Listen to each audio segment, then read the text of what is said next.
There are moments in history when very little appears to happen, even though time continues to move forward in its usual way.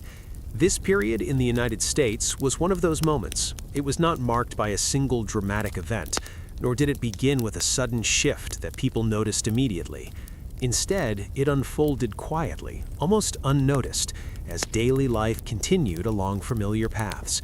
For many Americans, the days felt much like the ones before them, and the future did not seem especially different from the present. Most people woke up at roughly the same time each morning. They followed routines that had been learned slowly over years and rarely questioned. Breakfast was prepared using familiar ingredients. Work began and ended at predictable hours. Even the weather, though never exactly the same, followed patterns that felt known and manageable. The passing of seasons mattered more than the passing of years, and change was measured in small adjustments rather than large transformations. In towns and rural areas alike, life moved at a steady pace. Streets looked the same from one week to the next. Buildings stood where they had stood for decades, sometimes showing signs of age but rarely of replacement. Shops opened and closed at expected times. People recognized one another in passing, often without stopping to speak, because there was no particular reason to do so. Familiarity reduced the need for conversation. Progress, when it occurred, was slow and often unnoticed. New ideas took time to reach most people, and even longer to be accepted. Technology existed, but it did not rush into daily life all at once. Tools were improved gradually, one small modification at a time. Machines became slightly more efficient, but they did not radically alter how people understood their work or their place in the world. For farmers, the land behaved much as it always had. Fields were prepared in the same ways they had been prepared before. Planting and harvesting followed the same rhythms dictated by soil and weather, rather than by innovation. While minor improvements in equipment made certain tasks easier, the overall experience of working the land remained largely unchanged. Days were long, repetitive, and physically demanding, but they were also familiar. In cities, growth occurred, but not at a pace that felt overwhelming. Buildings were added slowly, filling in spaces rather than transforming entire neighborhoods. Streets became slightly more crowded over time, but the increase was gradual enough that residents adjusted without conscious effort. Transportation improved, but it did so in steps that felt manageable rather than disruptive. Government existed mostly in the background of everyday life. Laws were present, but they rarely demanded constant attention. Paperwork accumulated slowly, handled by clerks who worked through documents at measured speeds. Decisions took time, often moving through multiple layers of review before reaching any conclusion. This slowness, while sometimes frustrating, also meant that change felt distant and abstract. Most Americans did not spend their days thinking about national direction or historical importance. Their concerns were immediate and practical. They thought about work that needed to be done, supplies that needed to be purchased, and obligations that needed to be met. History, as a concept, belonged mostly to books and classrooms, not to the ordinary flow of daily experience. News traveled at a pace that allowed it to lose urgency along the way. By the time information reached many communities, it often felt detached from immediate reality. Newspapers reported events that had already passed, written in language that softened their impact. Readers absorbed these accounts quietly without feeling compelled to act or respond. Social expectations remained stable. People understood what was expected of them, and those expectations changed only slowly. Family structures followed familiar patterns. Education emphasized continuity rather than experimentation. Traditions were repeated because they were known, not because they were actively chosen. Time itself felt different during this period. Days blended into one another, and weeks passed without clear distinction. Without constant reminders of change, people measured their lives by routine rather than by milestones. Birthdays, holidays, and seasonal events provided gentle markers, but they did not create a strong sense of forward motion. Work defined much of daily life, but it was not usually discussed in terms of ambition or progress. Jobs were something to be maintained rather than transformed. Advancement, when it occurred, was gradual and often expected rather than celebrated. Stability was valued more than innovation. In many homes, evenings were quiet. After the day's work was complete, people rested in familiar ways. Conversation was limited and practical. Entertainment, if present, was modest and repetitive. There was comfort in knowing what would come next, even if it was not especially exciting. Education existed, but it reinforced existing knowledge rather than challenging it. Students learned established facts and accepted interpretations. Schools operated on schedules that rarely changed, reinforcing a sense of order and predictability. Learning was seen as preparation for fitting into society as it was, not for reshaping it. Religious and community gatherings followed long-standing routines. Services and meetings occurred at regular intervals, using familiar language and structure. These gatherings provided continuity rather than inspiration. They reminded people of shared expectations rather than encouraging new directions. Economic conditions shifted slowly enough that many people adapted without realizing they were doing so. Prices rose and fell, but not dramatically. Employment remained steady for long periods. Financial uncertainty existed, but it was experienced as a background condition rather than a crisis. Communication between distant places required patience. Letters took time to arrive, and responses took equally long to return. This delay encouraged thoughtful, restrained exchanges rather than immediate reactions. Distance softened emotional intensity, making events feel less urgent. Transportation allowed movement, but not constant motion. Travel required planning and time, which limited how often people relocated or changed their circumstances. As a result, communities remained stable and relationships developed slowly over years rather than rapidly. Politics, while present, did not dominate everyday conversation. Elections occurred at regular intervals, following established procedures. Political debates existed, but they unfolded gradually and often without sharp emotional edges. Many people participated out of habit rather than passion. The sense of national identity during this period was quiet and understated. Pride existed, but it was expressed through routine participation rather than public display. The country felt less like a project under construction and more like a structure being carefully maintained. As years passed, people aged within the same patterns they had known since youth. Generations overlapped without dramatic conflict. Elders passed down habits rather than visions. Change, when it came, was slow enough that it felt like continuity. From a distance, historians might later identify this period as one of preparation or transition. But for those living within it, such interpretations would have felt unnecessary. Life was experienced as not a chapter in a larger story, but as a series of ordinary days. Nothing about this moment demanded attention. Nothing announced itself as significant.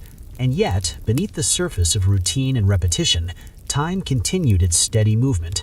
The United States existed, functioned, and endured, not through dramatic change, but through the quiet persistence of everyday life. And so this period passed, not with a sense of arrival or departure, but with the same calm regularity with which it had been lived. The days continued, one after another, leaving behind a record defined not by urgency, but by endurance. Across much of the United States, there was a time when towns, roads, and landscapes appeared to settle into a steady and familiar arrangement. Nothing about them demanded attention, and little about them seemed to change quickly. The physical environment encouraged a sense of regularity, and people moved through it with quiet acceptance rather than curiosity or urgency. Life unfolded within spaces that were already known, already used, and rarely questioned. Small towns often formed around practical needs rather than ambition. They grew near rivers, crossroads, rail lines, or stretches of workable land. Once established, they changed very slowly. Buildings were added one at a time, usually following the same patterns as those already standing. Wooden structures lined main streets, their facades plain and functional. Over time, paint faded, repairs were made, and signs were replaced, but the overall appearance remained largely the same. The layout of these towns encouraged routine. Streets were arranged in simple grids or along natural paths. People learned their routes early in life and followed them repeatedly. The walk from home to work, from home to church, or from home to the general store rarely varied. There was little reason to explore unfamiliar paths when the known ones were sufficient. Roads connected towns, but they did so without ceremony. Many began as dirt paths shaped by repeated use rather than deliberate design. Over time, some were widened, leveled, or covered, but the process was gradual. Improvements happened slowly, often over years or decades, and rarely disrupted daily travel in noticeable ways. A road might become smoother, but it remained the same road. Travel along these roads required patience. Journeys took time, and delays were expected. This discouraged unnecessary movement and reinforced local stability. People tended to stay where they were, not because they were forced to, but because movement demanded efforts and offered little immediate reward. Rural areas extended quietly beyond town limits. Fields stretched outward in predictable patterns, divided by fences, tree lines, or natural boundaries. The land was worked season after season in much the same way. Crops rotated, soil was tended, and equipment changed only slightly over long periods. The landscape carried signs of labor, but not of sudden transformation. Farms often remained in families for generations, reinforcing a sense of continuity. Buildings aged gradually, barns leaned slightly with time, fences sagged, and fields bore the marks of repeated use. These changes were accepted as normal, rather than seen as problems to be urgently solved. Natural features shaped daily life without dramatic effect. Rivers flowed at familiar levels, forests receded slowly as land was cleared, but the process was steady and controlled. Hills and valleys remained unchanged, serving as quiet backdrops to human activity rather than objects of attention. Weather followed recognizable patterns. While no season was exactly the same as the last, people came to expect certain conditions at certain times of year. These expectations guided planning and reduced uncertainty. Life adjusted to the environment rather than attempting to reshape it quickly. Infrastructure developed to support routine rather than innovation. Bridges were built where needed, using proven designs. Rail lines followed predictable routes, connecting established locations rather than creating new ones overnight. Stations became fixed points in the landscape, rarely altered once completed. Public spaces reflected modest priorities. Town squares, if present, were practical rather than decorative. They served as gathering places but did not invite constant activity. Most days they remained quiet, occupied only by people passing through on their way to somewhere else. Homes were constructed with durability and familiarity in mind. Floor plans were repeated because they worked. Materials were chosen based on availability rather than novelty. Once built, houses remained largely unchanged, adapting slowly to new needs through small additions or repairs. The physical environment shaped behavior in subtle ways. Because everything was known and familiar, there was little incentive to rush. People moved at measured speeds, both literally and figuratively. There were no sudden obstacles that demanded quick responses, and no dramatic changes that forced adaptation. Transportation within towns was simple. Walking remained common, and distances were short enough to make it practical. Vehicles, when present, followed established paths at predictable speeds. Traffic, as a concept, was limited and rarely required management. Shops and businesses fit into the landscape without altering it. They occupied existing buildings and operated within established hours. Displays changed occasionally, but not often enough to draw attention. Customers came out of habit rather than impulse. Public buildings, schools, post offices, municipal offices were designed to last rather than impress. Their appearance communicated stability and permanence. Once built, they became fixed landmarks, rarely altered except for maintenance. The repetition of the environment reinforced social patterns. People encountered the same faces in the same places. Relationships developed slowly, shaped by repeated interaction rather than sudden connection. Familiarity replaced novelty as the defining feature of community life. Change, when it occurred, often blended into the background. A new road extension, a replaced bridge, or a newly built structure was noticed briefly and then accepted. Soon it became part of the routine, no longer standing out as new. Children grew up within these landscapes and learned their limits early. They explored familiar spaces and gradually expanded their boundaries, but always within known territory. This fostered a sense of belonging rather than restlessness. The environment did not encourage ambition or dissatisfaction. It provided what was needed and little more. As a result, expectations remained moderate. People adjusted themselves to the pace of their surroundings rather than seeking to accelerate it. From a later perspective, these towns and landscapes might appear static or eventless, but for those who lived within them, they offered reliability. The absence of constant change allowed attention to settle on small details rather than large disruptions. Even time itself seemed shaped by the environment. Days passed quietly, marked by familiar landmarks and repeated journeys. Weeks blended together, distinguished mainly by routine obligations. As years went by, the physical environment accumulated layers of use rather than signs of replacement. Repairs were made where necessary, but wholesale change was rare. This continuity provided reassurance, even if it limited excitement. The United States during this period was filled with such places. Together, they formed a network of stability that supported daily life without drawing attention to itself. Towns remained where they were, roads continued to connect them, and landscapes changed only as slowly as nature allowed. There was no sense that this arrangement needed improvement or acceleration. It simply existed, functioning as it always had. People lived within it, adjusted to it, and rarely questioned it. And so, the physical environment settled into routine, shaping lives that were equally routine. The land did not demand urgency, and the towns did not encourage haste.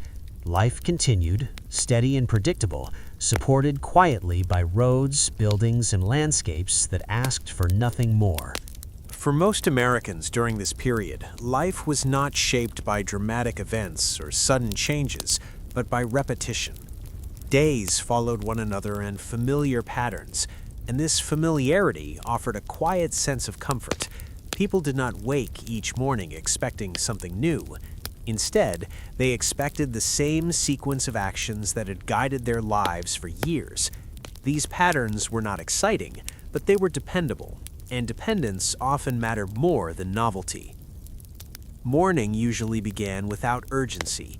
People rose at roughly the same time each day, guided by habit rather than by alarm. Light entered rooms gradually, filtered through curtains or windows that had not been replaced in many years. Washing, dressing, and preparing for the day followed a familiar order. There was little need to think about what came next, because the sequence had been repeated so often that it required no reflection. Meals were simple and predictable. Breakfast consisted of foods that were available locally and prepared in the same ways each morning. There was comfort in knowing what would be eaten and when. Variety was limited, but expectation was clear. The act of eating was less about enjoyment and more about routine nourishment, performed quietly and without ceremony. Work occupied the central portion of the day. For many, this meant physical labor that followed established rhythms. Farmers tended fields as they always had, adjusting only slightly for weather or season.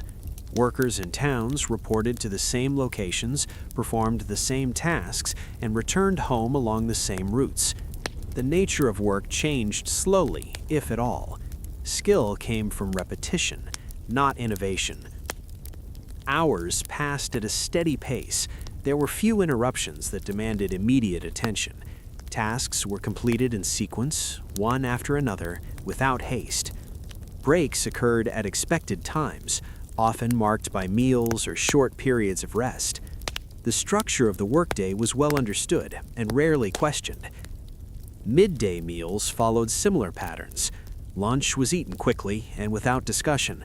It served a practical purpose rather than a social one. Afterward, work resumed much as it had before, with no sense that the day needed to be redefined or redirected. As afternoon moved toward evening, activity slowed. The end of the workday was not dramatic. It arrived gradually, signaled by fatigue rather than by clocks. People gathered their belongings, returned home, and transitioned into the quieter portion of the day.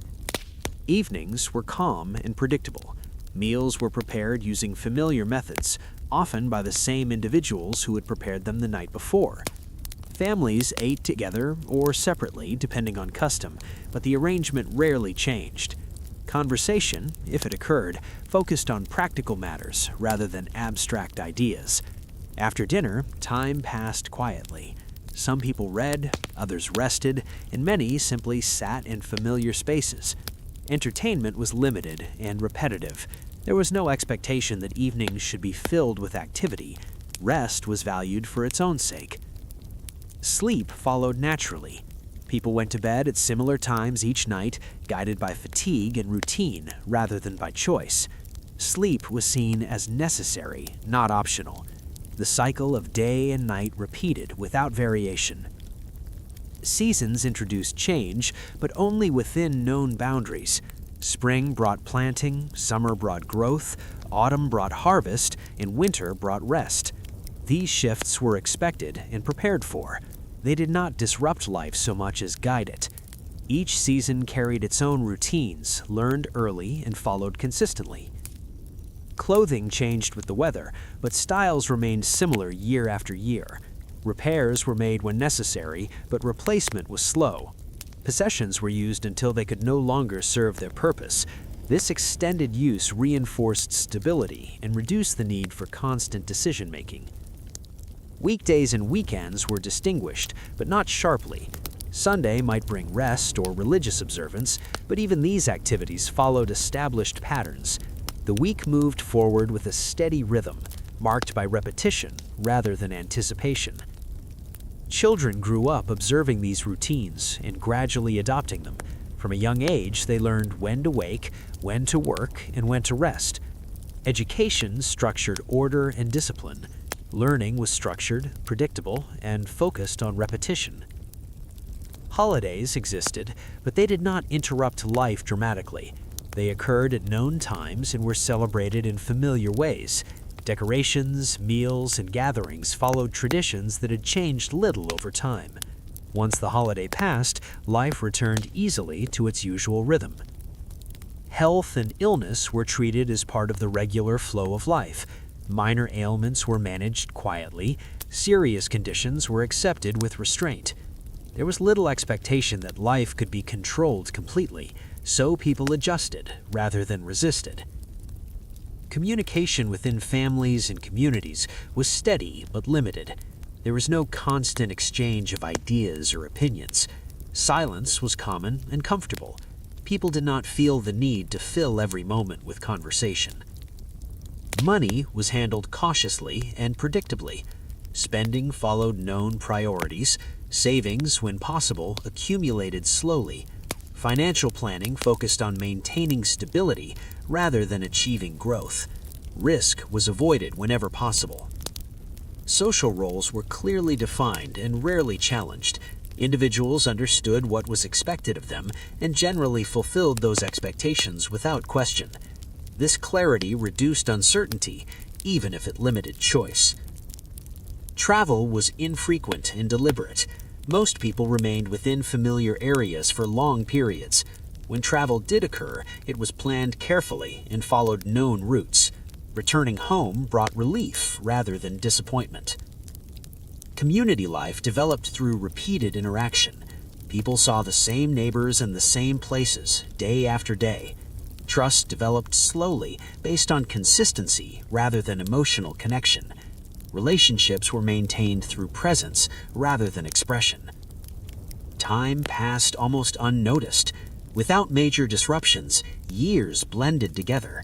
People marked their lives by age rather than by events. Memory focused on routine moments rather than defining experiences. From a later perspective, this way of life might appear limited or uneventful. But for those who lived within it, repetition provided security. Knowing what would happen next reduced anxiety and allowed people to focus on immediate needs. The absence of constant change did not feel like stagnation. It felt like balance. Life was expected to improve dramatically, nor was it feared to decline suddenly. It was expected to continue. As people aged, they adjusted their routines gradually. Tasks were simplified, responsibilities shifted, but the underlying patterns remained. Aging was integrated into daily life rather than treated as a separate phase. Death, when it occurred, was acknowledged quietly. Life continued afterward with little alteration. The routines of the living absorbed the absence of the dead without disruption. The comfort of repetition shaped how people understood their place in the world. Identity was tied to habit rather than ambition.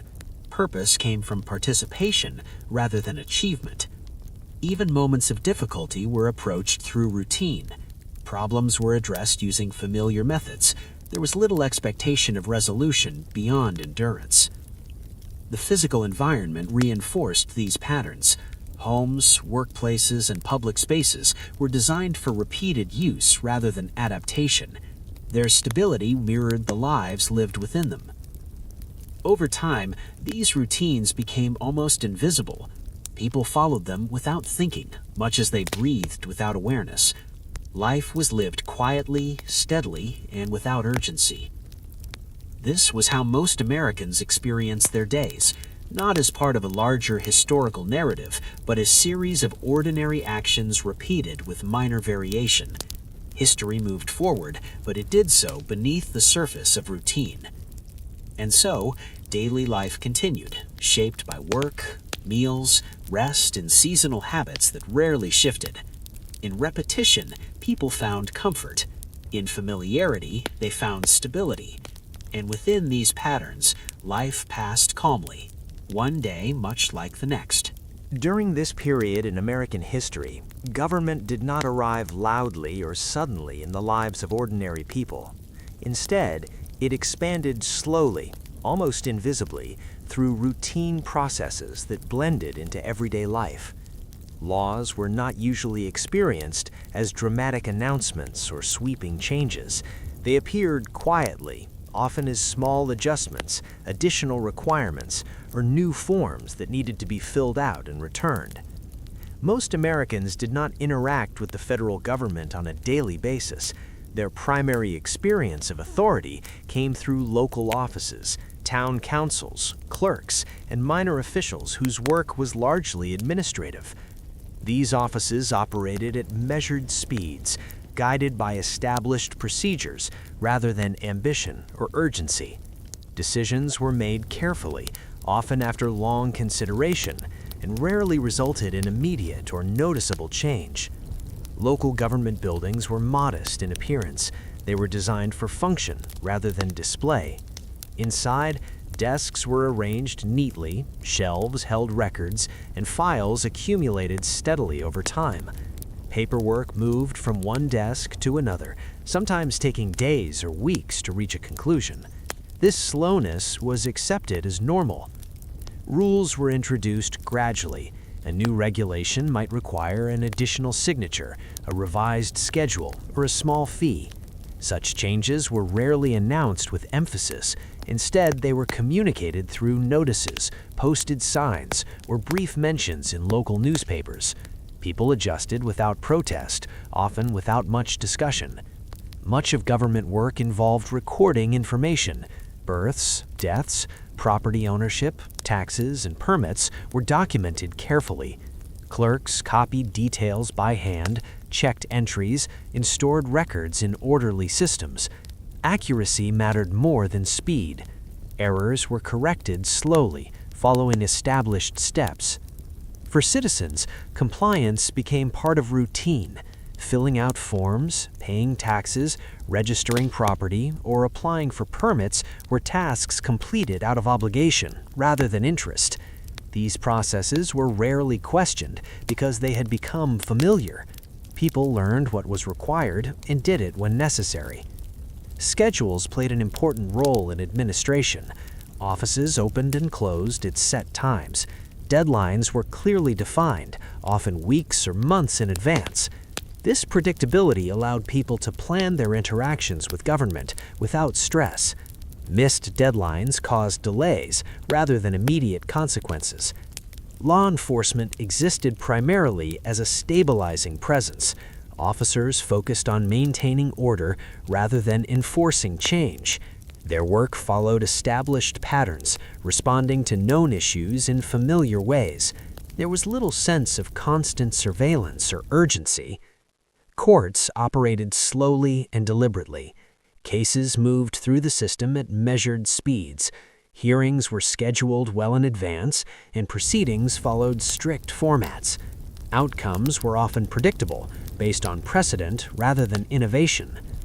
At the state level, administration expanded through departments and agencies that handled specific functions. Each had its own responsibilities, forms, and procedures. Communication between offices occurred through letters and reports exchanged over long periods of time. The federal government, while distant, gradually increased its presence through standardized processes. Census taking, postal services, and regulatory oversight became more organized. These developments were experienced not as political change, but as administrative refinement. Taxes were collected methodically. Rates changed occasionally, but adjustments were small. Payment schedules were clear, and enforcement relied on reminders rather than force. For most people, taxation was an accepted obligation rather than a topic of debate. Education systems reflected administrative growth. Schools followed standardized calendars, curricula, and reporting requirements. Teachers recorded attendance and performance, submitting reports that became part of larger systems. Education was shaped as much by administration as by instruction. Public services expanded quietly. Roads were maintained, utilities regulated, and safety standards introduced gradually. Each addition required paperwork, inspections, and compliance, all handled through routine procedures. Licensing became more common. Professions, businesses, and activities increasingly required approval. This approval process followed set steps involving applications, fees, and waiting periods. Once licensed, renewal followed the same predictable cycle. Citizens learned to navigate these systems over time. Knowledge of procedures was passed informally through families and communities.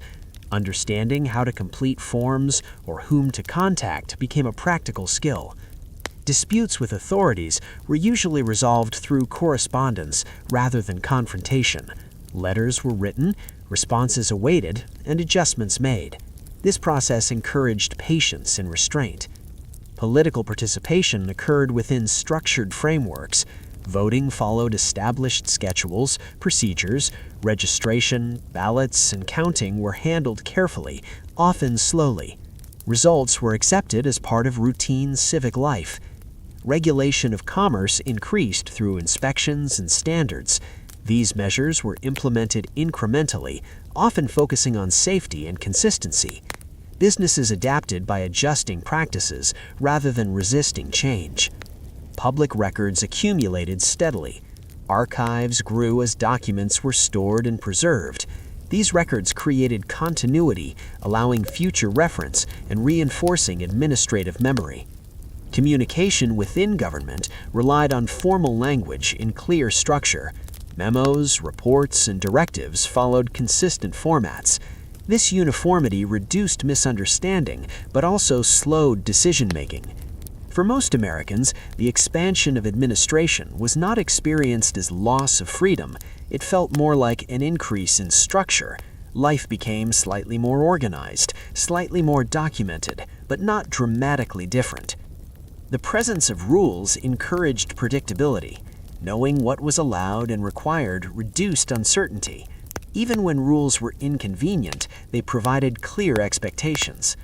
Change within government occurred through revision rather than replacement. Existing systems were adjusted to handle new responsibilities. New offices were added without dismantling old ones. Officials viewed their roles as caretakers of process rather than agents of transformation. Their success was measured by consistency and order rather than visible results. Over time, administrative systems became part of the background of life. People noticed them only when they were required to interact directly. Otherwise, they operated quietly, supporting daily routines. The language of regulation was neutral, informal. It avoided emotion and persuasion.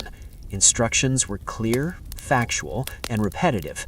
As years passed, citizens became accustomed to increased documentation. Identification, registration, and verification became normal parts of life. These requirements were met with compliance rather than resistance. Local governments mirrored federal structures in small ways. Committees formed, minutes were recorded, and reports filed. Decision-making followed orderly processes. Budgeting was handled cautiously. Funds were allocated carefully, often based on previous years. Financial planning emphasized stability rather than expansion. Public meetings occurred regularly, but quietly. Attendance was often limited. Discussions focused on practical matters rather than ideology. Administrative growth did not create excitement or anxiety. It created routine. People learned when to appear, what to submit, and how long to wait. Mistakes were addressed through correction rather than punishment. Forms were returned for revision, deadlines were extended. This reinforced patience. Over time, governance became less about authority and more about management. The state functioned as an organizer of processes rather than a driver of change. This quiet expansion shaped life subtly. It influenced how people planned, recorded, and interacted, yet it rarely altered their sense of identity. From within this system, history did not feel active or dramatic. It felt procedural. Progress was measured in efficiency rather than events. As administration expanded, it did so without demanding attention. It blended into routine, becoming another layer of daily life. People adjusted naturally. They learned the language of forms and deadlines. They accepted schedules as part of order. And so, government grew, not through moments of spectacle, but through the steady accumulation of rules, offices, and records. Its presence was felt not in action, but in process. Life continued quietly, shaped by regulation and routine. The machinery of administration turned slowly, supporting stability rather than change. In this way, the expansion of quiet administration became one of the defining features of everyday life. It did not announce itself. It simply remained. During this period in the United States, industry and labor did not present themselves as dramatic forces of transformation in everyday life. Instead, they formed a steady background of effort and routine. Work was not usually described in terms of opportunity or ambition. It was described in terms of hours, tasks, and endurance. For most people, labor filled the day quietly, shaping time without drawing attention to itself. Factories operated on predictable schedules. Bells signaled the beginning and end of shifts, and workers arrived at the same entrances each morning. The buildings themselves were functional rather than impressive. Inside, machines were arranged for efficiency, and their sounds blended into a constant, familiar rhythm. Over time, these sounds became unremarkable, fading into the background of daily experience. Factory work was repetitive by design. Tasks were divided into small actions performed again and again. This repetition reduced the need for constant decision-making. Workers learned their motions through practice rather than instruction. Once learned, these motions changed very little. Skill was measured by consistency and reliability rather than creativity. Hours were long, but clearly defined. The workday extended across most of the daylight hours, with short breaks that occurred at expected times. Lunch was brief and functional. Rest periods were limited and structured. The day moved forward at a steady pace, guided by schedules rather than by individual preference. Farms followed similar rhythms, though shaped by seasons rather than clocks. Agricultural labor demanded sustained effort over long periods. Tasks repeated year after year, with only minor variation. Plowing, planting, tending, and harvesting followed familiar patterns. Tools improved slowly, but the nature of the work remained largely unchanged. Farmers measured progress through completion rather than growth. A field prepared, a crop harvested, or livestock tended signaled success. There was little expectation that work would become easier or more efficient in any meaningful way. Labor was accepted as a permanent condition rather than a temporary phase. Workshops occupied a middle space between factory and farm. Craftsmen performed specialized tasks, often in small spaces that changed little over time. Tools were arranged in familiar positions. Techniques were passed down through observation and repetition. Innovation occurred occasionally, but it was not central to daily work. In all settings, labor shaped identity quietly. People described themselves by what they did, but without emphasis. Work was a fact of life rather than a source of pride or frustration. It was something to be completed each day and then repeated the next. Expectations remained modest. Most workers did not anticipate advancement or transformation. Employment was something to be maintained rather than improved. Stability mattered more than progression. A steady job was valued because it provided predictability. Wages were earned gradually and spent cautiously. Pay arrived at regular intervals and was allocated to known expenses. Saving occurred slowly, if at all. Financial planning focused on covering necessities rather than accumulating wealth. Risk was avoided. Working conditions varied, but complaints were often muted. Discomfort and fatigue were accepted as part of the routine.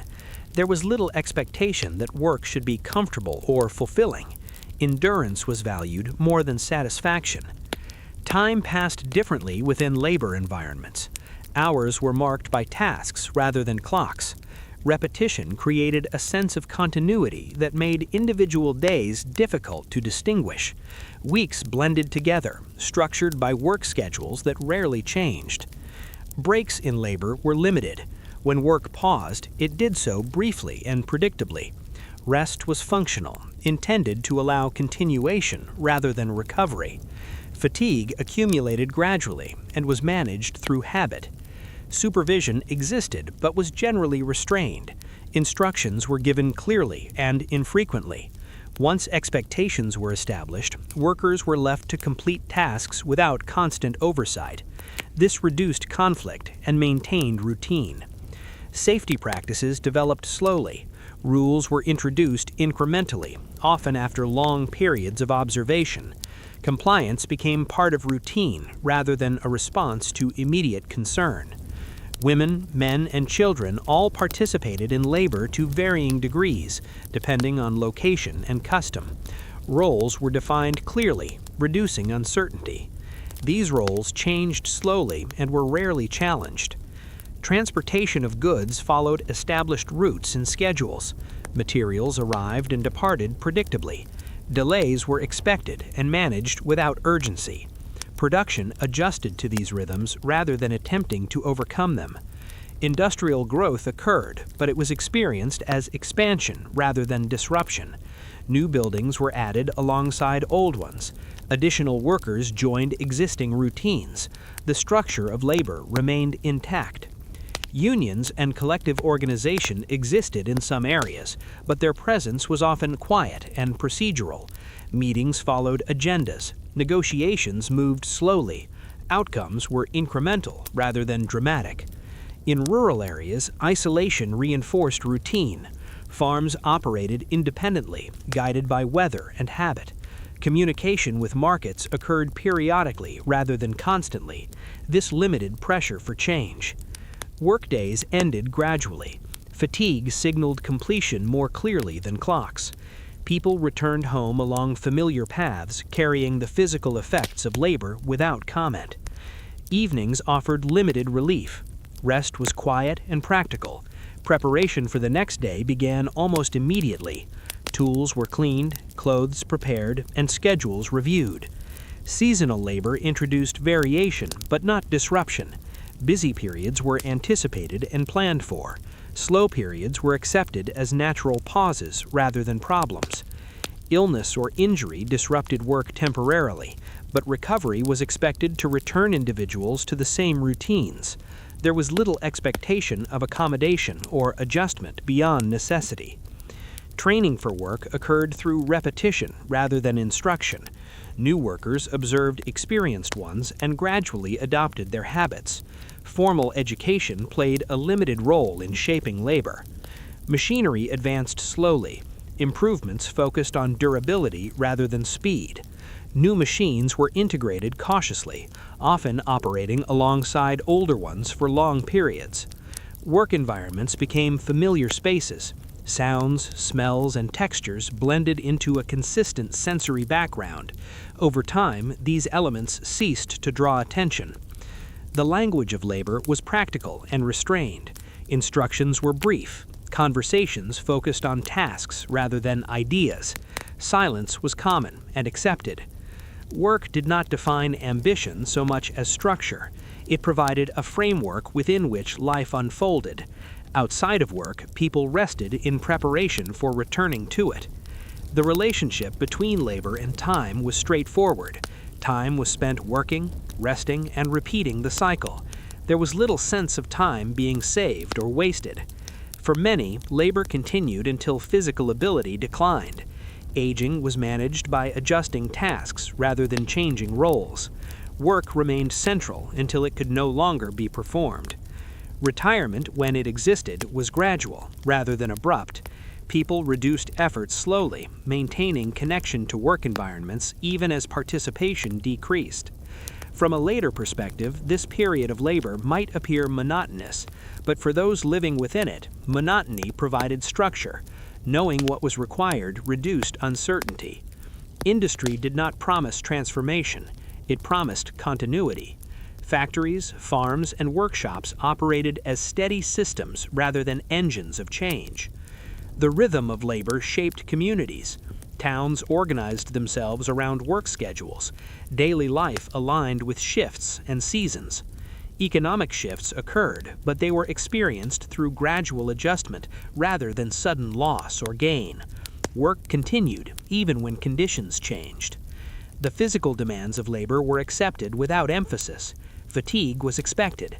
Strength was used and replenished through routine rather than rest.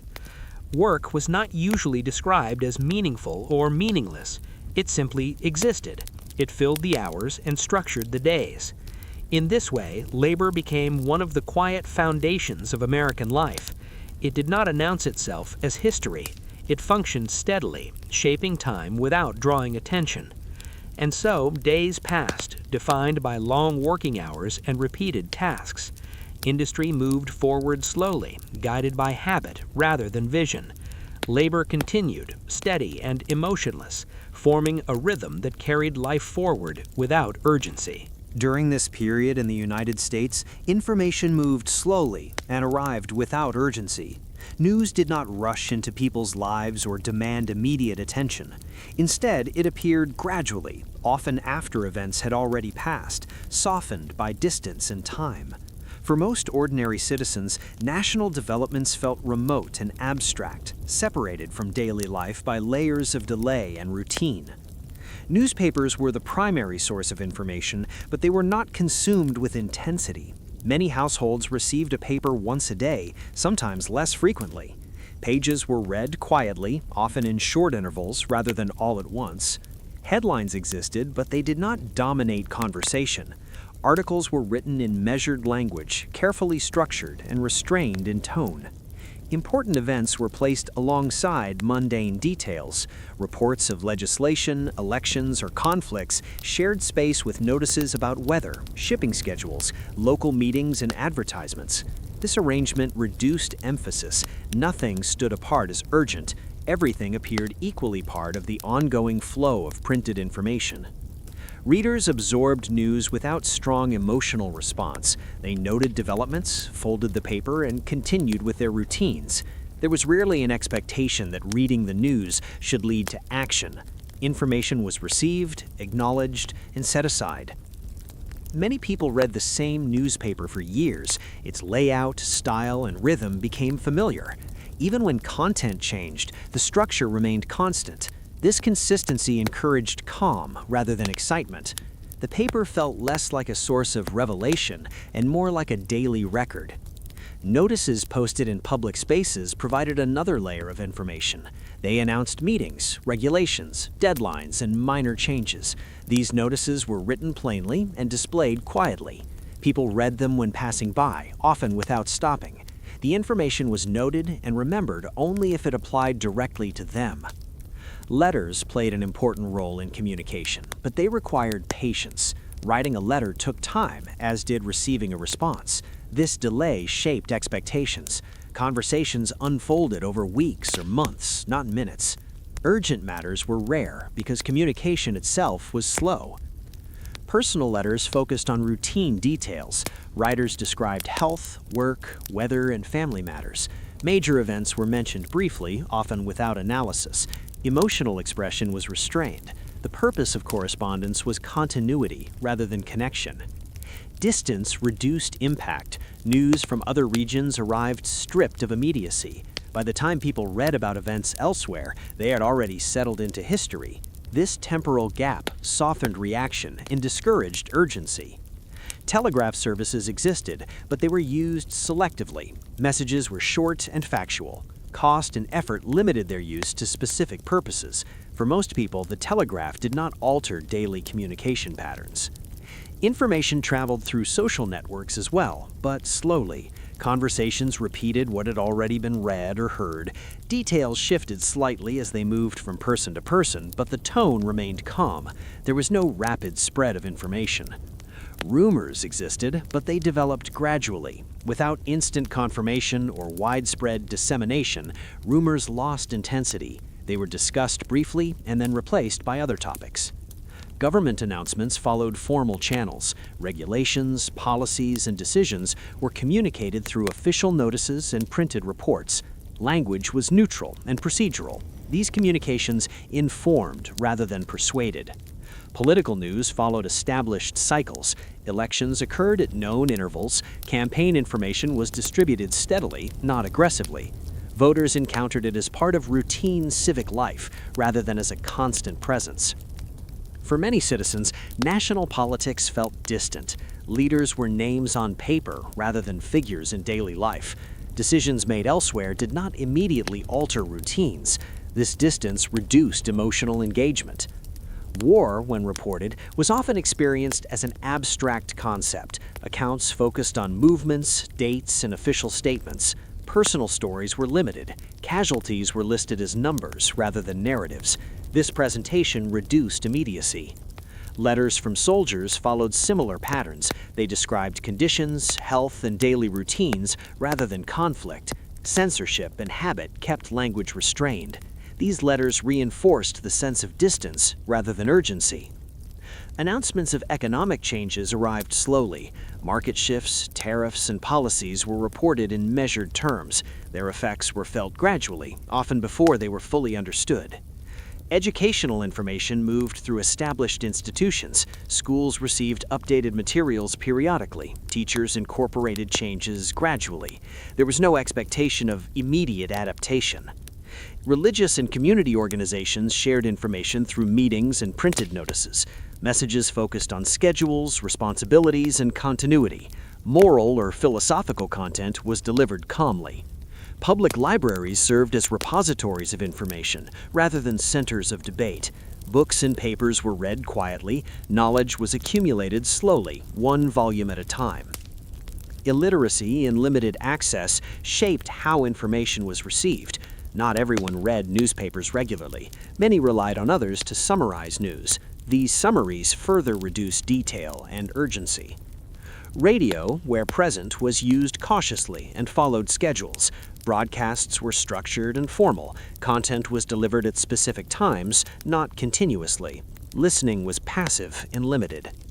Information did not compete for attention. There were few sources, and they did not overwhelm. This scarcity encouraged patience and selective engagement. Breaking news as a concept was limited. Events unfolded at their own pace. Reports followed afterward. There was no constant updating. Weather reports followed familiar formats. Predictions were modest, preparation was routine, severe events were noted calmly. Commercial information arrived through advertisements that changed slowly. Products were introduced gradually, marketing language was restrained, consumers were not pressured to respond immediately. Legal information was communicated through official publications. Language was precise and formal. Understanding required time and attention. Changes were implemented gradually. Cultural news, books, performances, exhibitions circulated slowly. Popularity developed over time rather than overnight. Trends emerged gradually. The pace of information shaped perception. Without constant updates, people focused on immediate surroundings. Distant events remained background knowledge. Memory of news faded quickly unless reinforced by routine impact. Without repetition or urgency, information blended into general awareness. People discussed news briefly and without emphasis. Conversations returned quickly to practical matters. News did not dominate social interaction. Silence followed information. After reading or hearing, there was no expectation of response. Reflection, if it occurred, was private and limited. Information accumulated without narrative cohesion. Events were recorded but not connected. History unfolded quietly, without commentary. Archives grew steadily. Documents were stored carefully. Preservation mattered more than interpretation. For ordinary citizens, information was something encountered rather than sought. It arrived as part of routine life. This mode of communication encouraged detachment. Events were known, but not felt. Awareness existed without engagement. Time softened meaning. By the time information reached most people, urgency had passed. What remained was record, not experience. This distance provided stability. Without constant stimulation, life remained focused on routine.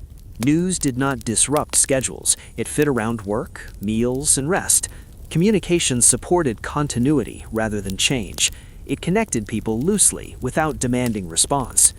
The structure of information delivery reinforced patience. Waiting became normal. Delay was expected. Understanding developed slowly. Opinions formed gradually, if at all. Information rarely demanded urgency. It asked only to be noted. And so news moved quietly through the nation, carried by paper, ink, and time. Communication connected places without collapsing distance. Events occurred, were reported, and settled into memory without impact. Life continued, steady and unchanged, shaped more by routine than by information. The flow of news remained calm, distant, and abstract, passing through ordinary lives without disturbance. In many periods of American history, conflict was not experienced by most people as moments of action, noise, or confrontation. Instead, it was experienced as waiting. War did not usually arrive in daily life as a single event. It entered slowly, through announcements, absences, and changes in routine that unfolded over long stretches of time. For ordinary citizens, conflict was less about battle and more about uncertainty and endurance. When wars began, they were often announced formally through newspapers, notices, or official statements. These announcements did not immediately alter daily life. Work continued, meals were prepared, and routines remained in place. The significance of the declaration was understood intellectually, but its practical meaning developed gradually. The first noticeable change was often absence. Young men left towns and farms, sometimes in small groups, sometimes individually. Their departure was orderly and quiet. There were schedules to follow, papers to complete, and instructions to receive. Once they left, life continued without them, adjusted slightly but steadily. Families waited. They waited for letters, for updates, for confirmation of safety. Days passed without news. Weeks followed. The absence became part of routine. Empty chairs at tables were noticed at first, and then accepted as normal. Those who remained behind experienced war through disruption rather than action. Workload shifted. Responsibilities increased slightly. Tasks were redistributed among those present. These changes were managed through adjustment rather than urgency. Military training periods were long and repetitive. Soldiers spent much of their time waiting for orders, waiting for transport, waiting for instruction. Drills were repeated daily. Movement occurred according to schedule rather than circumstance. Action, when it happened, was brief compared to the time spent preparing. For many soldiers, conflict was only a small portion of their experience. The majority of time was spent maintaining equipment, standing watch, or waiting for the next instruction. This waiting shaped their understanding of conflict more than any single event. At home, communities adjusted to prolonged uncertainty. News arrived irregularly and often without detail. Reports focused on strategy and location rather than individual experience. Casualties were listed in restrained language, often without context. Economic effects of war developed slowly. Prices rose or supplies became limited, but shortages were managed through rationing and substitution. These adjustments required patience rather than sacrifice. Life continued, slightly altered but recognizable. Women and older individuals took on additional work. This transition occurred gradually, guided by necessity rather than policy. Roles expanded quietly, without formal recognition or celebration. Public displays of patriotism existed, but they followed established patterns. Parades, speeches, and ceremonies were organized carefully and infrequently. Participation was orderly. Emotion was present, but it was controlled and structured. Government communication during wartime emphasized procedure. Instructions about registration, rationing, and compliance were distributed clearly and without urgency. People followed them because they were expected to do so. Mail became especially important. Letters were written carefully and read repeatedly. The delay between sending and receiving reinforced the sense of waiting. News from loved ones arrived after events had already passed. Silence filled the gaps between messages. This silence was accepted as part of wartime life. People learned not to expect constant updates. Absence of information became normal. Military movement was slow and bureaucratic. Units were reassigned, relocated, or held in place according to plans that unfolded over long periods. Soldiers waited for transportation, equipment, or permission to move. Military camps and bases operated on strict schedules. Days were structured around routine activities. Meals, drills, maintenance, and rest followed predictable patterns. This regularity reduced anxiety but increased monotony. Combat zones, when described, were often distant and abstract. Maps, names of places, and dates appeared in reports without detail. The reality of conflict remained largely unseen by those at home. Injuries and loss were acknowledged formally. Notices arrived through official channels. Language was restrained. Grief was private and managed quietly within families. Hospitals and support systems expanded gradually. Care was provided steadily rather than urgently. Recovery was slow and uncertain. Many waited for improvement without assurance. Returning soldiers often came back individually rather than in groups. Their reintegration into daily life was gradual. Routines resumed slowly, with little ceremony. For some, conflict ended without clear resolution. Wars concluded through announcements rather than visible change. The end was marked by paperwork, discharge processes, and gradual demobilization. Communities adjusted again, redistributing work and responsibilities. The transition back to peace resembled the transition into war, slow and administrative. Memory of conflict settled into routine recollection. Anniversaries were observed quietly. Monuments were built gradually. Remembrance followed structured formats. Those who had waited continued waiting for compensation, recognition, or closure. These processes moved through administrative channels over long periods. Economic readjustment took time. Industry shifted gradually. Employment patterns changed slowly. Stability returned through routine rather than planning. Children grew up during wartime without fully understanding its significance. For them, absence and rationing were normal parts of life rather than exceptional circumstances. Education continued, adjusted slightly for wartime needs. Lessons included references to conflict, but daily schedules remained intact. Public discussions occurred, but they were measured. Debate unfolded over months and years. Decisions were made through established processes. For many Americans, war was something that happened elsewhere. It existed in papers and letters rather than streets and homes. This distance shaped perception. The emotional intensity associated with conflict was spread thin over time. Without constant confrontation, feelings were managed through routine. Waiting became the defining feature, waiting for news, for return, for resolution. This waiting structured time more than action. Even those directly involved learned to endure long periods of inactivity. Preparation outweighed execution. Routine outweighed confrontation.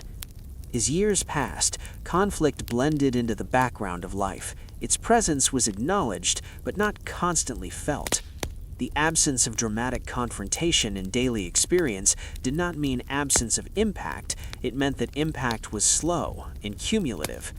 War altered lives quietly. Through delay, absence, and adjustment, it reshaped routines without spectacle. When peace returned, it did not arrive suddenly. It unfolded through demobilization, rebuilding, and return to routine. Life continued with familiar rhythms, carrying traces of conflict in subtle ways. Missing people, changed roles, and altered expectations remained. For historians, wars are often defined by battles and dates. For ordinary people, they were defined by waiting. Waiting shaped memory. It shaped understanding. It shaped daily life. And so, conflict passed through American lives not as constant action, but as prolonged uncertainty. Days were spent working, resting, and waiting. The nation endured conflict through patience rather than confrontation, through routine rather than drama. In this way, war became part of ordinary life, not through violence, but through absence, not through action, but through waiting. Economic life in the United States during this period unfolded slowly. Shifts in wealth, prices, and employment occurred over years rather than days. Ordinary citizens experienced these changes as small adjustments to familiar routines rather than sudden upheavals. Money, work, and trade were constant presences, and fluctuations, when they appeared, were absorbed gradually. Inflation arrived subtly. Prices of goods rose or fell in increments often too small to disrupt daily life immediately. Bread, flour, clothing, tools, and other necessities might cost slightly more or slightly less each month.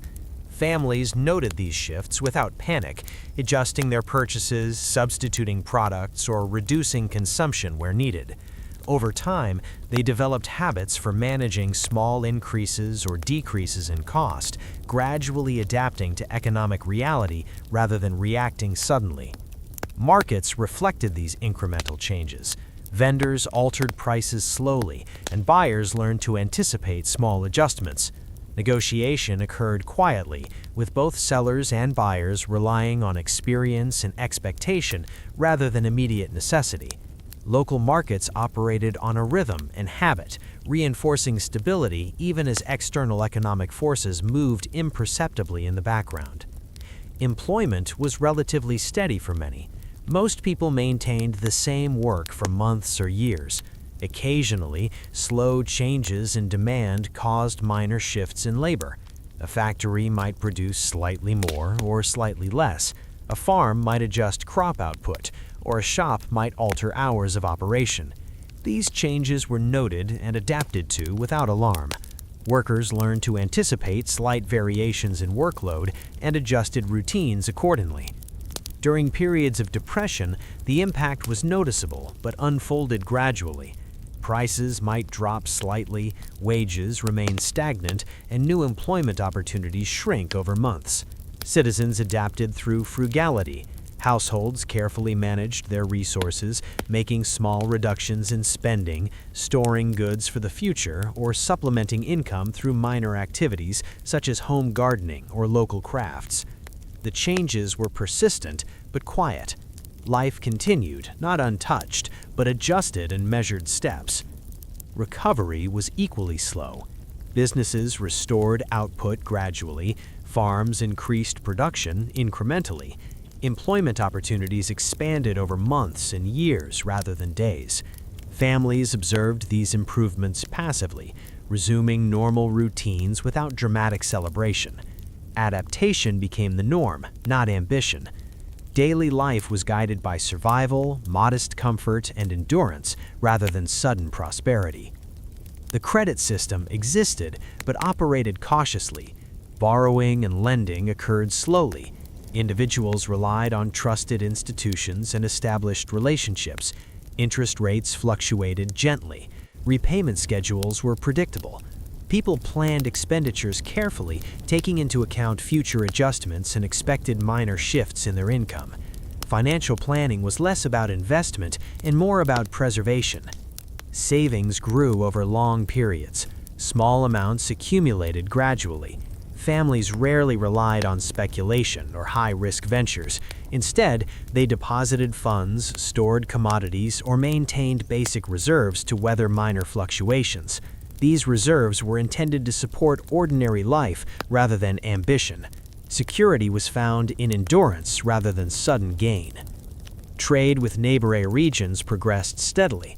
Goods moved along established routes, prices reflected transportation costs, availability, and slow shifts in supply and demand. Market conditions influenced production subtly, but disruptions were rare. Adjustments to these trade patterns were made slowly, often over several months, so communities could adapt gradually. Inflation, deflation, and changing wages became part of predictable cycles. People learned to anticipate seasonal variations in food costs, occasional shifts in commodity prices, and the slow accumulation or depletion of capital. These cycles guided household planning, work schedules, and consumption patterns. Government policies influenced economic shifts, but their effects were experienced incrementally. New regulations, taxes, or incentives were implemented over time. Citizens adjusted by changing spending, saving, or production habits in modest ways. These adaptations were procedural rather than reactive. People complied and continued routines with little notice of the broader policy landscape. Banks and financial institutions introduced small changes to accounts, interest, and access. Customers absorbed these adjustments gradually. Delays or fees were anticipated rather than sudden. Records were maintained carefully, reflecting a slow accumulation of economic information rather than immediate transformation. Local businesses responded to changes in consumer behavior in measured steps. They adjusted stock, hours, and service gradually. Communication with customers occurred politely and predictably. This incremental approach reinforced the general calm of economic life even during periods of challenge. Housing and land values shifted slowly. In towns, modest variations in rent or purchase cost were accommodated over years. In rural areas, farmland values were adjusted carefully, reflecting long-term productivity rather than short-term speculation. Families adapted through steady planning rather than abrupt financial decisions. Seasonal work added predictability to economic life. Harvests, production cycles, and maintenance work followed annual rhythms. Temporary increases or decreases in labor demand were expected and integrated into household planning. Employment and income adjusted to these patterns gradually, creating continuity and endurance rather than surprise or disruption. Economic knowledge was accumulated slowly. Citizens observed trends over years, comparing price levels, wages, and production across seasons. Experience guided adaptation. Lessons were learned carefully and applied incrementally. Changes were absorbed without panic. Even shortages were mild and managed through minor adjustments. Families substituted one product for another. Consumption was rationed quietly. Community networks helped redistribute goods when necessary. Shortages did not usually result in sudden disruption. They became another element of routine adjustment. Public works, infrastructure projects, and industrial expansion introduced slow economic change. New roads, canals, and factories created jobs and modest increases in productivity. Citizens noticed these developments gradually, integrating them into daily routines without dramatic awareness. Trade across regions progressed through careful negotiation. Goods moved according to schedules and capacity. prices reflected distant events, economic impact unfolded incrementally and often with a lag of months. Individuals and communities adapted without urgency, maintaining stable routines. Education in economic management, formal or informal, reinforced patience and planning. Children learned the value of savings, the importance of work, and the rhythms of seasonal markets. Adults modeled restraint and consistency. These lessons supported long-term endurance rather than immediate reward. Inflationary pressures influenced household habits subtly. People reduced spending in non-essential areas. They conserved commodities, repaired possessions rather than replacing them, and maintained predictable budgets. These practices mitigated the effects of rising costs slowly, without drama. Depressions affected communities collectively and individually. Work slowed in some areas, and wages stagnated. Families adjusted routines incrementally, altering consumption, production, and labor distribution within the household. This adaptation was quiet and practical. Life continued along familiar lines. Recovery restored normalcy gradually. Small increases in wages, production, or trade allowed households to return to prior routines. These adjustments occurred without celebration, as continuity was more valued than novelty. Stability, achieved over time, was considered success. Business cycles moved predictably, with expansion, peak, contraction, and stabilization occurring slowly. People observed these cycles but rarely reacted dramatically. Adjustments were embedded in household practices, work allocation, and spending decisions. Labor markets reflected gradual shifts in demand. New employment opportunities arose slowly, often in connection with seasonal work or minor industrial expansion. Workers transitioned incrementally, adjusting routines, hours, or tasks without sudden disruption. Agriculture remained a consistent pillar of the economy. Crop yields fluctuated according to weather and soil conditions, but these variations were anticipated and managed. Farming families prepared for predictable setbacks and modest gains, planning expenditures and labor accordingly.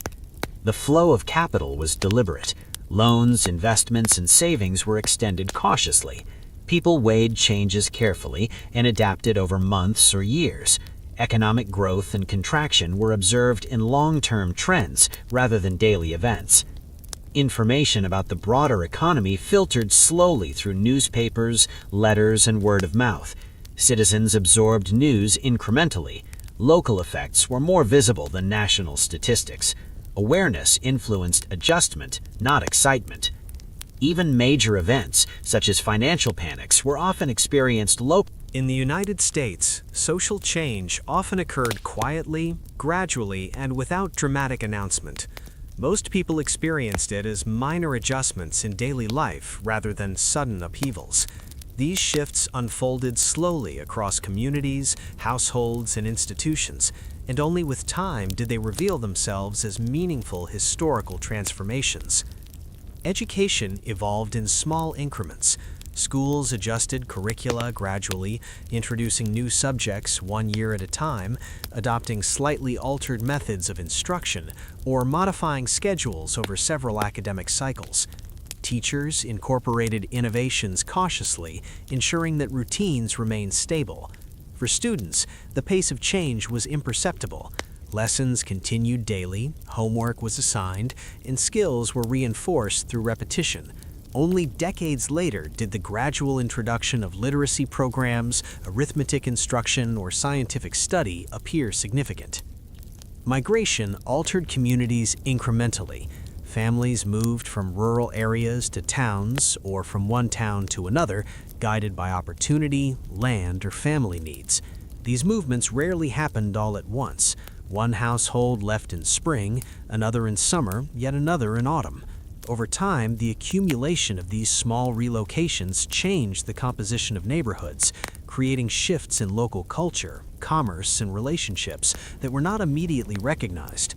Neighbors observed new faces and new practices, yet life continued along familiar lines. Customs and traditions shifted slowly. Social practices, from religious observance to communal gatherings, were adapted in response to changing demographics, ideas, and practical needs. The rhythm of festivals, holidays, and public ceremonies changed subtly over years. Clothing styles evolved with minor variations season by season. Meals, methods of preparation, and table customs adjusted gradually as local availability of ingredients and social norms changed. Individuals noticed little from one year to the next, but decades of minor adjustments accumulated into meaningful change. Households adjusted routines quietly. Gender roles, though structured, shifted incrementally as economic, geographic, or social circumstances required. Women might take on new responsibilities, while men adjusted to altered workloads. Children learned to adapt to these changes naturally, observing elders and assuming tasks according to need. Over time, these small daily adjustments contributed to broader social transformation that would later be recognized as significant. Religious practices reflected subtle adaptation. Congregations followed long-standing schedules, yet slowly integrated new interpretations, songs, or methods of worship. Ministers adjusted sermons to reflect changing times, often without noticeable effect on attendance. Rituals continued, adapted slowly, and stability was preserved even as minor change accumulated. Local institutions evolved gradually. Town halls, libraries, and community centers added services incrementally. Committees expanded their responsibilities in measured steps. Civic projects were completed slowly, one improvement at a time. Citizens adjusted to these additions without urgency, absorbing the impact over years rather than days. Migration also influenced education, social networks, and labor patterns. New families brought new habits and expectations. Children from migrating families attended school alongside local children, introducing small variations in language, ideas, or practice. Work practices adjusted slowly as new households integrated into existing labor patterns. These subtle changes were experienced as ordinary shifts, unnoticed as larger historical trends. Cultural norms evolved quietly. Speech patterns, greetings, and social etiquette adapted gradually. Communities noticed new expressions or methods of address, but these were incorporated into daily life without commentary. Over decades, such shifts marked a slow redefinition of social norms. Marriage patterns adjusted incrementally.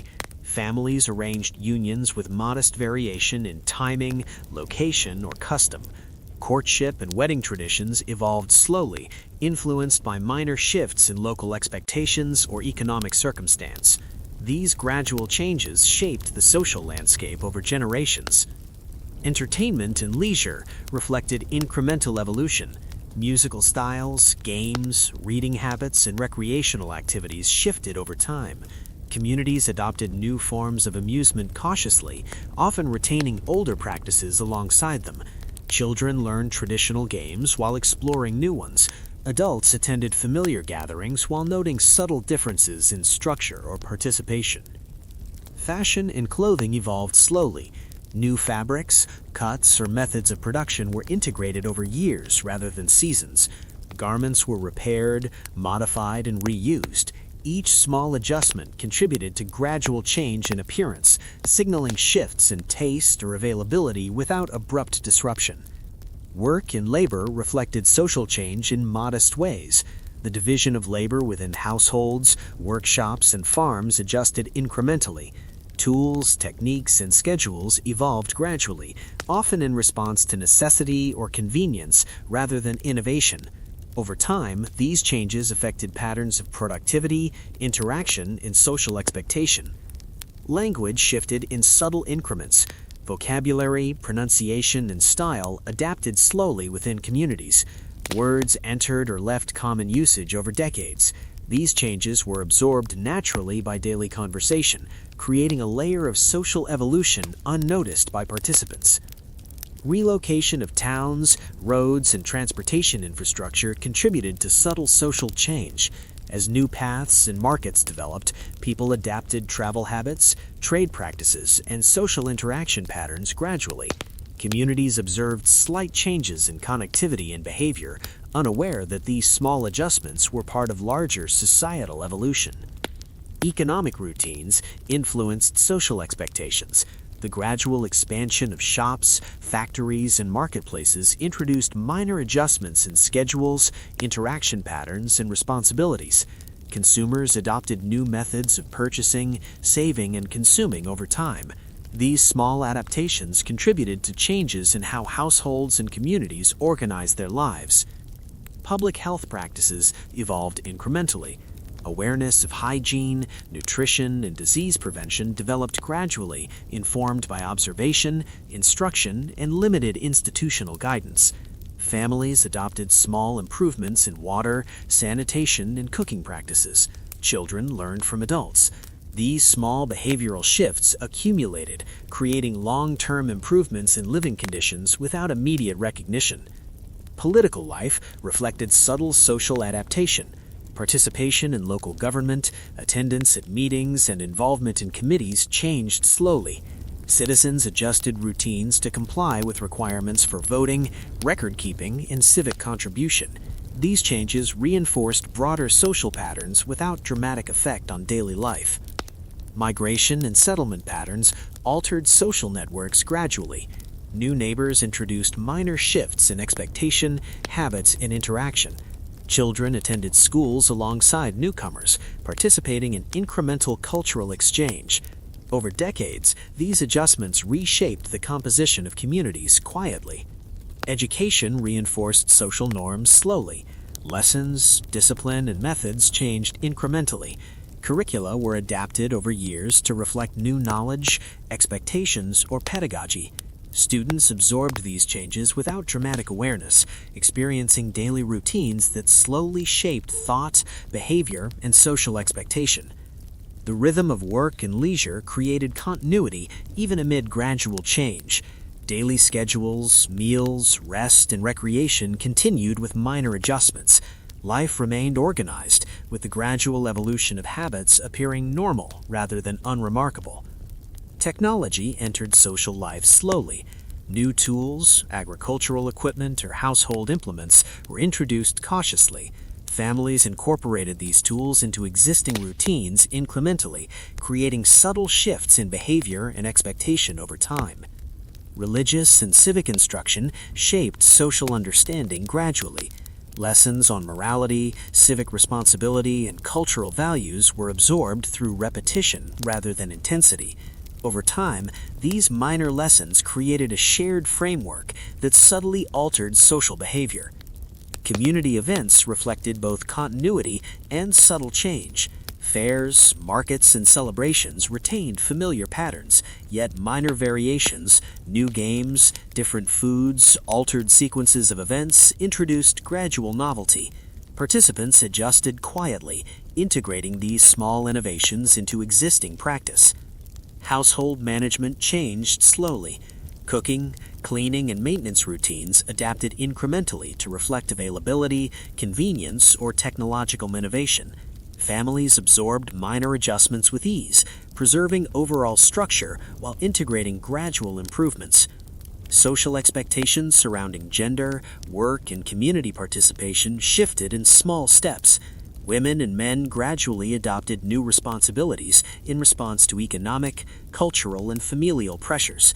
Children learned these roles gradually, internalizing them as part of ordinary life rather than as conscious change. Transportation improvements facilitated subtle social adaptation. Shorter travel times, better roads, and increased connectivity allowed communities to interact more frequently. Life in the United States, during the period under discussion, carried on without sudden interruption or dramatic closure. There was no definitive conclusion to mark the passage of time or the achievements of a generation. Instead, ordinary events proceeded steadily, day after day, season after season.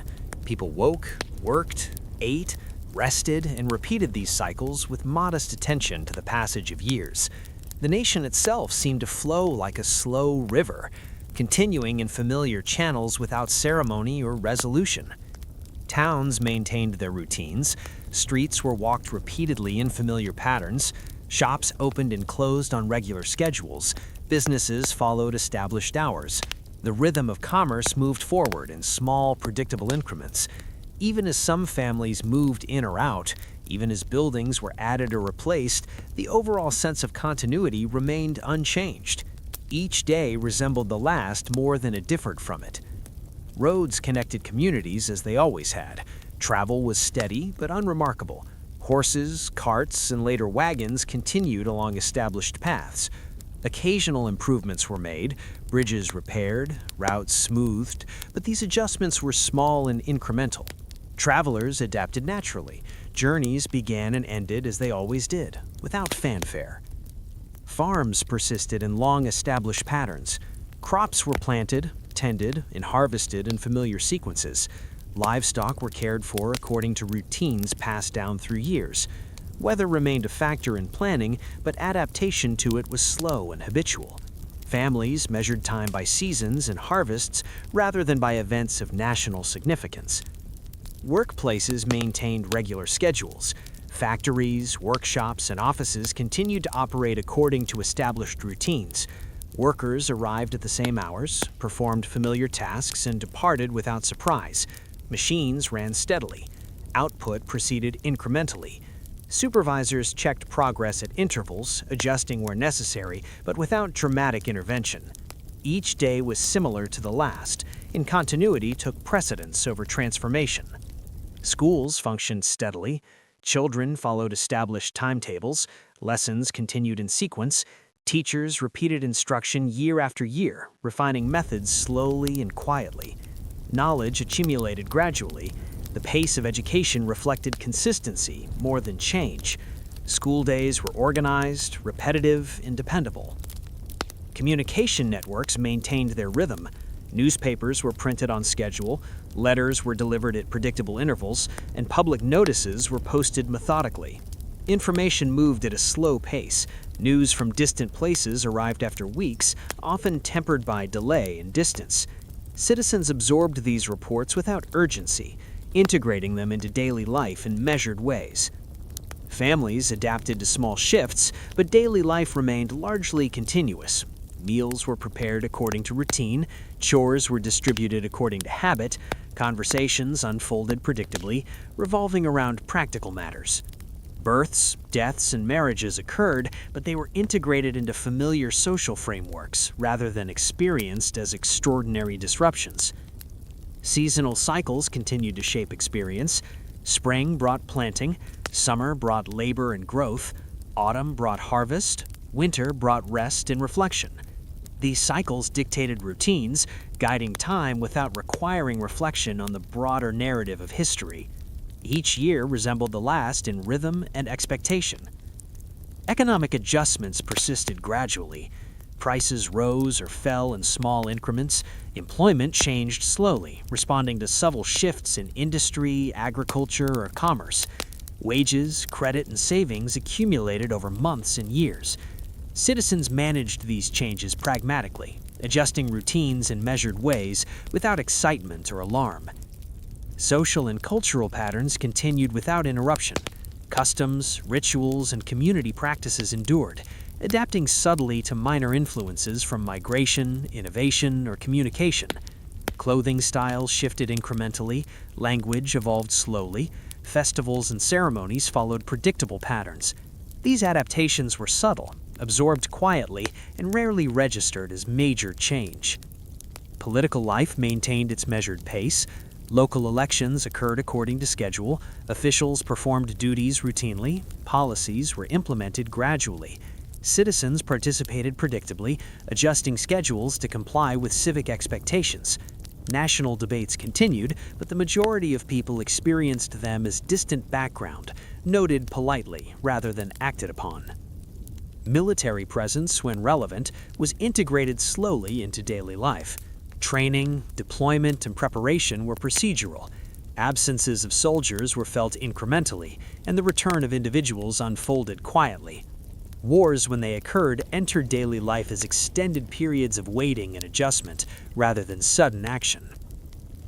Community infrastructure progressed in small steps. Roads were repaired, bridges reinforced, and buildings maintained. New construction followed predictable patterns, meeting modest needs rather than dramatic expansion. Utilities and services improved gradually, absorbed into daily life without notice. Population movements occurred slowly. Families migrated for opportunity or necessity, integrating into new communities with incremental adjustments. Children attended new schools, neighbors exchanged routines, and labor adapted to small shifts. These movements contributed to long-term social change, but daily life remained calm and unhurried. Religion and spiritual life maintained continuity. Worship services, ceremonies, and moral instruction continued steadily. Changes in interpretation, practice, or participation were slow and subtle. Congregations adapted over years, not weeks. Moral instruction was reinforced gradually through routine observance. Communication, travel, and economic adaptation all worked together to maintain continuity. Life carried on with minor adjustments, small innovations, and subtle improvements. Daily existence remained predictable. Time passed in familiar patterns, structured by work, family, community, and the seasons. The passage of years was noted quietly. Citizens observed anniversaries, birthdays, and milestones, integrating these occasions into routine social calendars. Reflection was private rather than public. Historical significance was often unrecognized at the moment, only apparent retrospectively. Technological and social innovations arrived gradually. Tools, processes, and ideas were integrated incrementally. Families, businesses, and communities absorbed these innovations naturally, adjusting routines subtly without dramatic disruption. Continuity was preserved even as life evolved in small ways. Communication with distant regions remained slow but reliable. Information, goods, and services traveled according to long-established patterns. The rhythm of arrival, exchange, and response was predictable. Citizens learned to anticipate minor delays, managing expectations carefully. Economic growth, when present, was measured and incremental. New enterprises began slowly, businesses expanded cautiously, employment increased gradually. Changes were absorbed without dramatic impact, incorporated into existing routines. Health and welfare adjusted slowly. Medical practices improved incrementally. Public health measures were introduced over years. Daily life accommodated these changes without disruption, and gradual improvements accumulated quietly. Cultural norms and social expectations shifted over decades rather than years. Language, fashion, leisure, and household practices evolved incrementally. Individuals adapted without conscious recognition of historical significance. These changes became apparent only when contrasted with earlier generations. Even in times of national uncertainty or minor upheaval, daily life continued. Citizens maintained routines of work, meals, and rest. Travel, commerce, and communication persisted with minor adjustments. People adapted naturally, smoothing fluctuations without urgency. Daily routines provided stability. Families rose at similar times, worked in familiar patterns, ate meals in predictable sequences, and rested according to established schedules. Community obligations, education, and religious observations were integrated seamlessly into life. Civic and cultural life followed gentle rhythms. Town meetings, local elections, and festivals occurred on predictable schedules. Participation was steady, orderly, and unremarkable. Events were noted, attended, and then integrated into routine. The passage of time was absorbed through repetition. Days blended into weeks, weeks into months, months into years. Life flowed steadily, shaped more by continuity than by extraordinary events. Citizens marked time through seasonal labor, recurring social obligations, and household routines. Even when national or global events occurred, their impact on daily life was often indirect. Letters, newspapers, and occasional travelers conveyed news gradually. Citizens noted developments with curiosity, not urgency. Awareness existed alongside continuity rather than replacing it. The nation as a whole experienced gradual change without dramatic punctuation. Policies were implemented slowly, migration shifted populations incrementally, economic adjustments occurred in measured steps, communities adapted quietly, maintaining cohesion and routine. Over decades, subtle transformations accumulated. Practices in work, education, communication, and domestic life evolved incrementally. These changes were absorbed without conscious recognition. Daily life continued, bridging past and future, preserving stability while embracing slow evolution. Historical awareness was retrospective. Individuals lived through